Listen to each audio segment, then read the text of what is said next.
خوزدار خودکش حملے میں جو زخمی ہمارے معصوم بچے اور بچیاں تھے، ذرا ان کی عیادت کے لیے. اور آپ یقین جانیے کہ اس قدر خوفناک منظر تھا، اس قدر خوفناک منظر تھا. وزیر اعظم نریندر مودی کا کاؤنٹ ڈاؤن شروع ہو چکا ہے کہ BLA سمیت تمام دہشت گرد تنظیموں اور دہشت گردوں کا بلوچستان میں کاؤنٹ ڈاؤن شروع ہو چکا.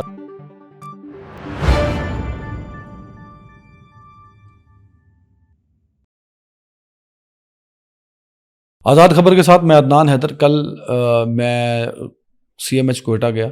خوزدار خودکش حملے میں جو زخمی ہمارے معصوم بچے اور بچیاں تھے، ذرا ان کی عیادت کے لیے.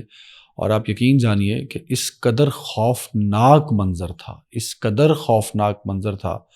ہم نے کوشش کی ہے کہ اس کے ویژول تھوڑے سے بلر کر کے آپ کو دکھائے جائیں، پر زیادہ نہیں، کیونکہ اس قدر وہ خوفناک منظر تھا کہ جب میں اس ICU میں تھا تو آنسو تھے کہ رک نہیں رہے تھے. وہ 12 13 14 سال کی معصوم چھوٹی بچیاں، 6ٹھی 7ویں 8ویں کلاس کی، ان کے چہرے دیکھ کے اور اس قدر خوفناک تھا کہ مطلب ہم شاید الفاظ میں یہ درد، یہ تکلیف بیان نہیں کر سکتے. مگر وہ چہرے چیخ چیخ کر کہہ رہے تھے کہ اس ملک میں دہشت گردی اور اس کی جو پشت پناہی کرتے ہیں ہندوستان، اب اس کی کوئی جگہ نہیں ہے. عاصم منیر صاحب، chief of army staff, field marshal Asim Munir صاحب وہاں خود پہنچے. وزیر اعظم وہاں پہ گئے، وہ بھی اسی ICU میں گئے، اور ان کی بھی یہی کیفیت تھی. اس سارے فتنے کو جو بلوچستان میں انریسٹ چاہتا ہے، اس کو فائنلی دنیا کو پرایاں کرنے کے لیے فتن الہند یا فتن الہندوستان کا نام دے دیا گیا ہے. اور zero tolerance policy on terrorism, دہشت گردی پہ کسی طرح کا کوئی کمپرومائز نہیں ہوگا. جس طرح میں بار بار کہتا ہوں، اور اس میں آؤں گا، ہندوستان کے وزیر اعظم نریندر مودی کا کاؤنٹ ڈاؤن شروع ہو چکا ہے. اسی طرح میں یہ واضح طور پہ بتا دوں کہ BLA سمیت تمام دہشت گرد تنظیموں اور دہشت گردوں کا بلوچستان میں کاؤنٹ ڈاؤن شروع ہو چکا ہے. اور بہت جلد، میں یہ نہیں کہہ رہا کہ سب دہشت گردی ختم ہو جائے گی، تقریباً ملیہ میٹ ہو جائیں گے. اور یہ کمٹمنٹ ہے field marshal general Asim Munir کی ان تمام والدین سے جن کے بچے شہید ہوئے، جن کے بچے وینٹیلیٹر پہ تھے، جن کے بچے زخمی ہیں، کہ ان کے ایک ایک خون کا بدلہ لیا جائے گا. اور بلوچستان میں بچے، بوڑھے، عورتیں، مرد، تمام شہریوں کو دہشت گردوں سے محفوظ بنایا جائے گا. یہ ایک واضح پیغام ہے. پر وہ جو منظر ہے وہ میری آنکھوں کے سامنے، اور میں اس قدر تکلیف دہ منظر ہے کہ میں وہ الفاظ میں آپ کو بیان نہیں کر سکتا. جو لوگ وینٹیلیٹر پہ معصوم بچے تھے، ان سے تو خیر کمیونیکیٹ نہیں ہو سکتا تھا، اور ویسے بھی ICU یا کریٹیکل وارڈ میں آپ پیشنٹ سے بات نہیں کر سکتے. تو میں نے ایک معصوم بچی تھی، I think 6ٹھی کلاس میں تھی وہ، تو میں نے اس سے بات کی. میں اس کا نام نہیں بتانا چاہوں گا یہاں. تو میں نے کہا آپ کی طبیعت کیسی ہے؟ میں رو رہا تھا پر وہ نہیں رو رہی تھی. اس نے کہا انکل میں ٹھیک ہوں. اس کے چہرے پہ زخم تھے، گردن پہ زخم تھے، بازو اس کا ٹوٹ چکا تھا، ٹانگ ایک ٹوٹ چکی تھی، ایک پاؤں بھی اس کا فریکچر تھا. زخم ہی زخم تھے اس معصوم چہرے پہ، پر وہ معصوم چہرہ مسکرا رہا تھا. میں نے اسے پوچھا کہ آپ کو ڈر لگا ہے؟ کہتی نہیں، میں کیوں ڈروں؟ وہ کسی صوبیدار کی بیٹی تھی. اس نے کہا میرے بابا بھی نہیں ڈرتے اور میں بھی نہیں ڈرتی، اور مجھے بالکل ڈر نہیں لگا. میں لمبی کمیونیکیشن نہیں کی اس سے. صرف یہ کچھ الفاظ ہیں جو جذبات کی عکاسی کر رہے ہیں اس کریٹیکل وارڈ میں پڑی اس معصوم بچی کے، جو ابھی خطرے سے باہر نہیں آئی.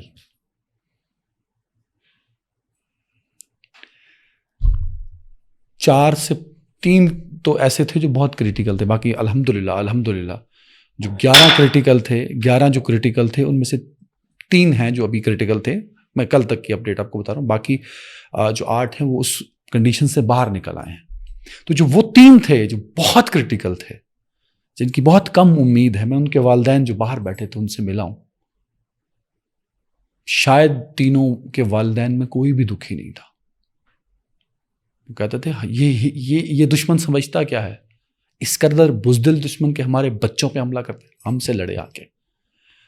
ایک صوبیدار کے یا حوالدار ہے, اس کے 2 بچیاں جو ہیں وہ شہید ہو گئی, ایک ابھی وینٹیلیٹر پہ ہے اس کا بیٹا.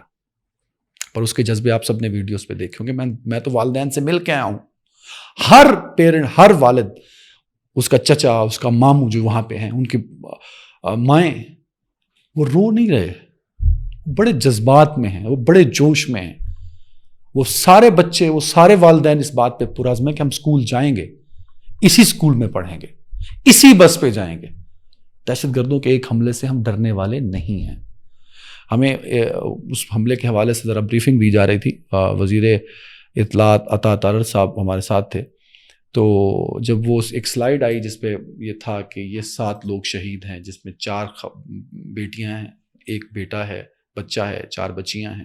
ہماری تو بیٹے اور بیٹیاں ہیں. وہ ایک ڈرائیور اور ایک جو بس کا ہیلپر تھا, 7 لوگ. تو جیسے پریزنٹیشن دیتے ہوئے شخص نے کہا کہ 7 لوگ اس میں شہید ہوئے, تو جو پیچھے آپریٹ کر رہا تھا اس کیا ہوتا ہے اس پروجیکٹر کو, تو اس نے پیچھے سے آواز دی, نہیں سر, ابھی اطلاع آئی ہے کہ 8ویں شہادت ہو گئی ہے, ایک اور بچی جو وینٹیلیٹر پہ تھی وہ شہید ہو گئی ہے. لگ بھگ یہ کوئی ٹائم تھا 12:15 دوپہر کا کل. تو آپ یقین جانیے کہ جو پریزنٹیشن دے رہا تھا اور جو ہم سامنے بیٹھے تھے, ایک سناٹا سا چھا گیا. خوف کا نہیں, ایک دکھ اور تکلیف کا. دکھ اور خوف 2 ڈفرنٹ چیزیں. خوف زدہ نہیں ہے, وہ جو ہم اندر آئی سی یو میں جا کے روئے ہیں وہ بھی خوف سے نہیں روئے, ان معصوم چہروں کو جن کو دہشت گردوں نے نشانہ بنایا. پر اس مرتبہ ان کا جو ٹاکرا پڑا ہے وہ اس آرمی چیف سے پڑا ہے, اس فیلڈ مارشل سے پڑا ہے, اس فوجی سے پڑا ہے جو مذاکرات نہیں کرتا. یہ مذاکرات کی آڑ میں ہمیں پھنسایا, کئی دفعہ پھنسایا. اس BLA کے دہشت گردوں نے ہمیں کئی دفعہ پھنسایا اور اپنی کارروائی پوری ڈالتے رہے. اس دفعہ ایسا نہیں ہوگا. ٹھوک کے ماریں گے, چیر پھاڑ کے ماریں گے, ٹکڑے کر کے ماریں گے, گولی سے نہیں. ایسا تکلیف دے موت ماریں گے کہ موت کی بھیک مانگیں گے یہ BLA کے کتے دہشت گرد, پھر بھی موت نہیں ملے گی. یہ میسج کنوے ہو چکا ہے, اسی لیے اس کو فتنۃ الہند کا نام دیا گیا. نو ٹالرنس, نو رعایت, نو کمپنسیشن, نو کمیونیکیشن, نو ٹاکس, اڑا دو سب کو. اور دوسرا ایک بات ہمیں بالکل خیال رکھنی کہ یہ بلوچستان پہ پوری دہشت گردی, بلوچستان کا کچھ 3.5 لاکھ اسکوائر کلومیٹر ایریا ہے بلوچستان کا ناظرین, اور اس میں سے 10-12 ہزار 40 ہزار اسکوائر فٹ کے 3 شہروں میں 4 شہروں میں دہشت گردی ہے صرف, جس کو پور کہتے ہیں جی بلوچستان ہاتھ سے نکل گیا. کوئی ہاتھ سے نہیں نکلا. اور وہ کئی بلوچ حقوق کی آواز اٹھانے والوں نے اس معصوم دہشت بچوں کی شہادت پر کوئی مذمت نہیں کی, ان کتے اور حرام زادے دہشت گردوں کے. مجھے پتہ ہے صحافتی آداب کے خلاف ورزی ہے, جنہوں نے میرے بچوں کو مارا, کیا میں ان کا نام عزت سے نہیں لے سکتا؟ میں ان کو اپنی آنکھوں سے تڑپتا ہوا دیکھ کے آیا ہوں ان بچوں کو. تو کوئی رعایت اب ان کے لیے نہیں ہے. بلوچستان میں ہونے والی دہشت گردی اور اس میں شامل تمام سہولت کاروں کو, وہ دلی اور گجرات میں بیٹھے ہوں, وہاں تک واضح میسج ہے, 0 ٹالرنس, اڑا کے رکھ دیا جائے گا سب کو. اب آتے ہیں ذرا فیلڈ مارشل کا ٹائٹل ملنے کے بعد شہباز شریف صاحب یہ سمجھتے ہیں کہ شاید وہ طاقتور ہوئے ہیں. ویسے یہ بڑی دلچسپ سیاسی صورتحال ہے. 6 اور 7 مئی کی درمیانی شب سے شروع ہو کر جو 10 مئی کی دوپہر تک ایک جنگی صورتحال جاری رہی, اس میں جس قدر پاکستان آرمی اور خاص طور پہ army chief general Asim Munir نے جو کاروائی ڈالی ہے اور جس طرح تابڑ توڑ قسم کی ڈالی ہے کہ دنیا حیران ہے اس کے اوپر. اور ہی از دا اونلی ون, کسی کا کریڈٹ نہیں ہے. آپ کو پتا ہوگا NSA میں, نیشنل سیکورٹی کمیٹی میں یہ کہہ دیا گیا تھا کہ تمام پاور دے دی گئی ہیں آرمی کو, بحریہ کو اور فضائی فورس کو, اور ان تینوں کو ایک ہی شخص لیڈ کر رہا تھا اور اس کا نام تھا سید عاصم منیر. کسی اور کا اس میں پالیسی میکر اور ڈیسیژن میکرز کی بات کر رہا ہوں. آف کورس میرے سپاہی لڑے ہیں, انہوں نے جانوں کی قربانی دی ہے, میرے شاہین فضا میں لڑتے رہے, اور بحریہ والوں نے تو کمال کیا. ہماری نیول فورسز نے وہ جو کی نا وکانت جو ان کا وہ ایئر کرافٹ کریئر ہے وہ اس کو اسی طرح کا کچھ ملتا جلتا نام ہے, اس کو ہم نے کیا لاک. وہ جس کی موومنٹ ہوئی, موومنٹ کے بعد ہم نے کیا اس کو لاک, آٹو لاک. سارے میزائل جو 3 میزائل ہم نے فکس کیے اس وکرانت پہ. ایک میزائل اس پہ تھا, ایک میزائل ان کے آئل ریفائنری پہ تھا, ایک میزائل ان کی پورٹ پہ تھا. ہلکا سا اس کریئر نے موو کرنا تھا اور تباہ, نہ وہ آگے کا تھا نہ وہ پیچھے کا تھا. تو یہ this is all credit goes to general Asim Munir, اسی لیے ان کو یہ ٹائٹل ملا ہے. وہ یہ جو ہے ٹائٹل آف کورس حکومت وقت نے دیا اور اس کا کریڈٹ ہے حکومت کو, یہ نہیں کہ نہیں ہے. بٹ شہباز شریف صاحب یہ سمجھتے ہیں کہ وہ مضبوط ہوئے ہیں, ایسا نہیں ہے. اس جنگ نے جو 6 مئی سے 10 مئی تک جاری رہی, اس جنگ نے دونوں ملکوں میں سیاست پر جو امپیکٹ ڈالا ہے وہ شاید مستقبل میں کئی چیزوں کو بدل دے گا. سیاسی صورتحال اب بدل چکی ہے, بساط بدل چکی ہے. نریندر مودی اور اس کی حکومت کے لیے مشکل ہے اب سسٹین کرنا. وہ منجھا ہوا سفارتکار ان کا وزیر خارجہ ڈاکٹر جے شنکر, وہ ایک انٹرویو دے رہا ہے لوگوں کو, وہ جواب نہیں دے سکتا, جواب نہیں ہے اس کے پاس. اور یہ وہی شخص ہے جو بیٹھ کے یورپ میں کہتا تھا کہ اب ہمیں یورپ والے ڈکٹیٹ کریں گے کہ ہم نے کیا کرنا ہے کیا نہیں کرنا. وہ ٹانگ پہ ٹانگ رکھ کے یہ بات کرتا تھا, ٹانگ پہ ٹانگ رکھ کے کہتا تھا پاکستان دہشت گرد ہے, ہم نے تو بات چیت نہیں کرنی.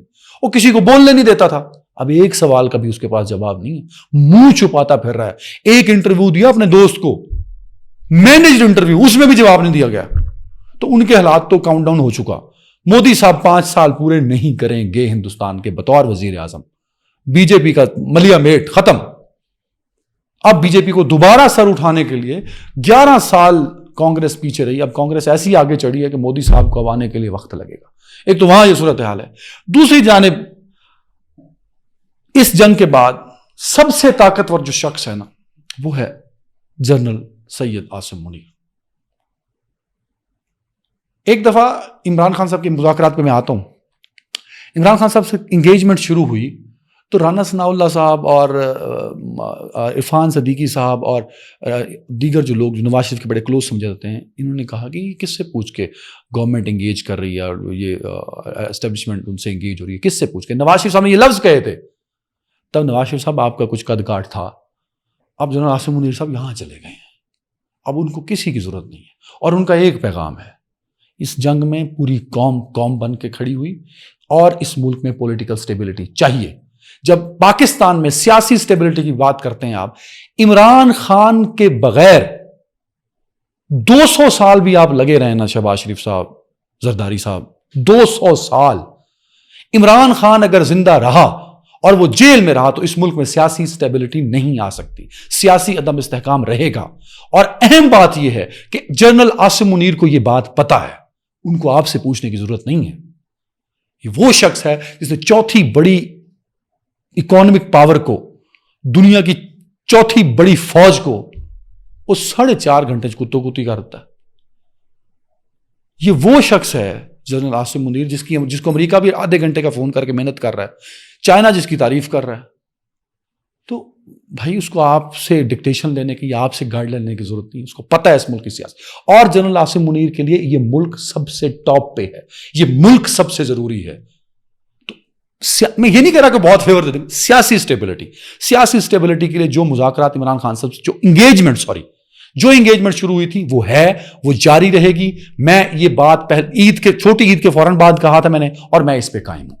اور اس کے اب چیزیں جو جس طرف جا رہی ہیں, آج انصار عباسی صاحب نے بھی لکھ دیا, ان کی بات پہ آپ کو یقین ہوگا کیونکہ خیر آپ کو لگتا ہے وہ بڑے رسوس ہوں گے, ہمارے استادوں کی جگہ ہے وہ.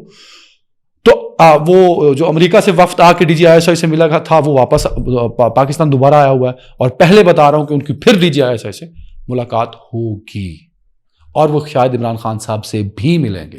دوسری جانب اب بیرسٹر گوہر اکیلے نہیں, بیرسٹر سیف بھی ان کے ساتھ حکومتی مذاکرات کا حصہ ہوں گے. جو مذاکراتی کمیٹی حکومت کی طرف سے بنے گی اس میں محسن نقوی صاحب بھی شامل ہوں گے.